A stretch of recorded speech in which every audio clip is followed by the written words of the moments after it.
जय जवान जय किसान हमारे देश का बहुत ही पॉपुलर नारा है और इवन हम इसे बचपन से सुनते भी आ रहे हैं। बट एक्चुअली में हम लोग कितनी कदर करते हैं अपने जवानों की, अपने किसानों की, इसका अंदाजा हम इसी बात से लगा सकते हैं कि आज हमारे देश में किसान किसी एक मुद्दे की वजह से, किसी एक रीजन की वजह से प्रोटेस्ट कर रहे हैं। लेकिन आप लोगों में से बहुत से ऐसे लोग हैं जिसको इसके बारे में थोड़ी भी खबर, थोड़ी भी भनक ना होगी।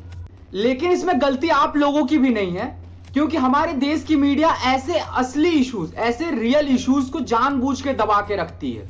असल में बात यह है कि अभी हाल में सरकार 3 ऑर्डिनेंस लेके आई है एग्रीकल्चर से रिलेटेड, जिसको लेके हमारे देश के किसान बहुत ही ज्यादा गुस्से में हैं। देश के कुछ हिस्सों में, स्पेशली पंजाब और हरियाणा में, हमारे देश के किसान सड़कों पे उतर आए हैं इस ऑर्डिनेंस के खिलाफ प्रोटेस्ट करने के लिए। क्यों लोग प्रोटेस्ट कर रहे हैं, इवन क्या चेंजेस ये ऑर्डिनेंस सजेस्ट करती है, इवन आम जनता और किसान इसको लेके कंसर्न क्यों हैं, आइए ये सारी चीजें जानते हैं आज के वीडियो में। भारतीय किसान यूनियन और कुछ और फार्मर ऑर्गेनाइजेशन ने हरियाणा सरकार से रैली निकालने के लिए परमिशन मांगी, लेकिन 10 सितंबर को बीजेपी लीड हरियाणा सरकार ने इस रैली को निकालने के लिए परमिशन देने से मना कर दिया। उन्होंने ये बोला कि इस कोरोना के टाइम में हम आपको परमिशन नहीं दे सकते। सरकार के मना करने के बावजूद भी किसानों ने सरकार की एक ना सुनी, फिर भी उन्होंने रैली निकाली और 100 से अधिक के संख्या में किसानों ने ट्रैक्टर पे बैठ के इसका प्रोटेस्ट किया। और रैली के दौरान उन्होंने एक ही नारा लगाया कि किसान बचाओ मंडी बचाओ। कुछ जगह सिचुएशन वायलेंट होने की वजह से किसानों के ऊपर लाठी चार्ज भी हुआ। और ये जो नारा है किसान बचाओ मंडी बचाओ, इसमें जो मंडी बचाने की बात की जा रही है, आइए इसके बारे में समझते हैं। पहले थोड़ा हिस्ट्री के बारे में बात कर लेते हैं। जब हमारा देश आजाद हुआ था तो देश के एग्रीकल्चर सेक्टर के डिस्ट्रीब्यूशन सिस्टम था, जिसपे बहुत बड़ा कब्जा मनी लेंडर्स और ट्रेडर्स का था। इवन किसान अपने खुद के फसलों को मार्केट में बेच नहीं पाते थे, उनके पास और कोई जरिया नहीं था अपने फसलों को मार्केट में बेचने का, बजाय इन मनी लेंडर्स और ट्रेडर्स के। हमारे देश के किसान इन मनी लेंडर्स और ट्रेडर्स के ऊपर फुल्ली डिपेंडेंट थे और जिनके वजह से ये मनी लेंडर्स और ट्रेडर्स उनको एक्सप्लॉइट करते थे। और इन्हीं सारे रीजंस की वजह से किसान हमेशा कर्ज में रहते थे और उन्हें बहुत प्रॉब्लम्स फेस करनी पड़ती थी। इससे यह पता चलता है कि पुराना सिस्टम अच्छा नहीं था और किसानों के इन्हीं प्रॉब्लम्स को सॉल्व करने के लिए सरकार ने एक तरीका निकाला जो था APMC, agricultural produce market committee. और सरकार ने कहा कि हम स्टेट लेवल पे एक स्पेशल एरिया बना देते हैं जिसे कहा जाएगा मार्केट एरिया, और इस मार्केट एरिया पे पूरा का पूरा अधिकार होगा मार्केट कमेटी का।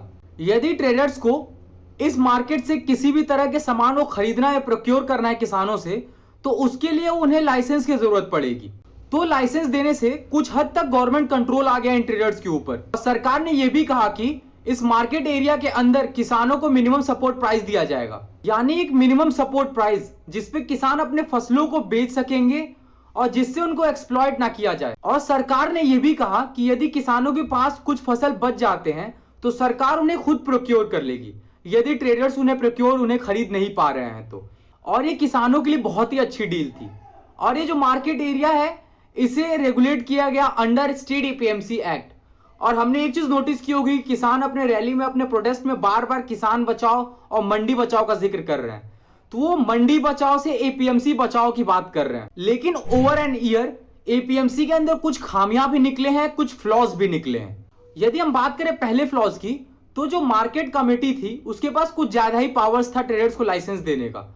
तो इन्हीं पावर्स की वजह से एक तरह से लाइसेंस राज शुरू हो गया था। और दूसरी कमी ये निकली कि ये लाइसेंस कमीशन एजेंट्स थे, ये आपस में कार्टेल्स बनाना शुरू कर दिए। ये आपस में बात करते थे कि हम किसानों से सामान नहीं खरीदेंगे, जिसके वजह से किसानों का जो मिनिमम सपोर्ट प्राइस है उससे लोअर प्राइस पे उन्हें बेचने के लिए मजबूर कर दिया जाएगा। बात करते हैं मोदी सरकार द्वारा लाए गए नए ऑर्डिनेंस की। उन्होंने कहा तो ये है कि ये ordinance one nation one market create करेगी, और उन्होंने ये भी बोला है कि ये नया बिल फार्मर्स को फ्रीडम ऑफ चॉइस देगी, वो जहां चाहे अपने प्रोड्यूस को सेल कर सकते हैं। लेकिन मैं सिर्फ उन्हीं पॉइंट्स पर फोकस करता हूं जिन्हें लेके किसान नाराज हैं। इस ऑर्डिनेंस में ये कहा गया है कि ये जो एपीएमसी मंडी के बाहर का एरिया है वहां पे किसी भी तरह का टैक्स नहीं लगाया जाएगा सेल या परचेज में। किसानों का मानना है कि यदि एपीएमसी मार्केट के बाहर खरीद फरोख्त को हम ज्यादा अट्रैक्टिव बना देते हैं, क्योंकि वहां पे टैक्स नहीं होंगे, तो ऐसे करने से किसानों के लिए बहुत बड़ा डिसएडवांटेज हो। किसान प्रोटेस्ट इसलिए कर रहे हैं कि इन एपीएमसी मंडीज के अंदर सब कुछ रेगुलेटेड है, इवन एमएसपी भी फिक्स है, लेकिन यदि हम बात करें इन मंडीज के बाहर तो वहां पे तो एमएसपी एग्जिस्ट ही नहीं करती। मंडी के बाहर ना तो कोई मिनिमम सपोर्ट प्राइस है इन किसानों के लिए, इस मंडी के बाहर ना तो कोई रूल रेगुलेशंस है, ना कोई रेगुलेटरी बॉडी है सो दैट कि इनको कंट्रोल कर सके, देख सके कि किस तरह से इन्हें ट्रीट किया जा रहा है, कहीं इन्हें एक्सप्लॉइट तो नहीं किया जा रहा। यहां पर बड़ी बड़ी कंपनीज अपनी मोनोपोली जमा सकेंगी इंडियन एग्रीकल्चर सेक्टर पर और किसानों का एक्सप्लॉइट करना और भी इजी हो जाएगा। और प्रोटेस्ट करने वाले किसानों का यह भी कहना है कि ये न्यू ऑर्डिनेंस कॉर्पोरेटाइज कर देगी इंडियन एग्रीकल्चर सेक्टर को। इवन कई एक्सपर्ट्स का तो ये मानना है कि वो ये बोल रहे हैं कि सरकार लोगों को गुमराह कर रही है कि ये नया ऑर्डिनेंस लोगों को फ्रीडम ऑफ चॉइस देगी। But the fact is that कि इन फार्मर्स के पास ऑलरेडी फ्रीडम ऑफ चॉइस है, वो अपने फसलों को कहीं पे जाके सेल कर सकते हैं। एपीएमसी को और स्ट्रांग होना पड़ेगा और जो फार्मर प्रोटेस्ट कर रहे हैं उनके 4 मेन डिमांड है।